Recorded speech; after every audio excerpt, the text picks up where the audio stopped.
Hey everyone, welcome back to another YouTube video, and in this video I'll be showing you guys how to fix Snapchat storage not loading.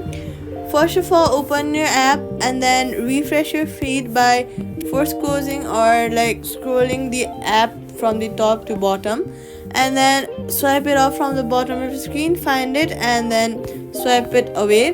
Next, you are going to switch from Wi-Fi to mobile data to rule out network issues.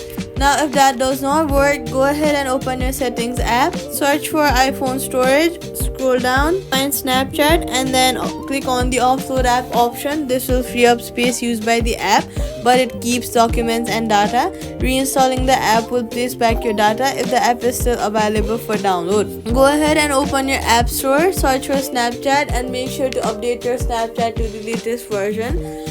If none of these work, just go ahead and restart your iPhone. Safety tip: do not use third-party story viewers, they block your access. Quick fix: log out and back in again. And that's it. Subscribe for more fixes.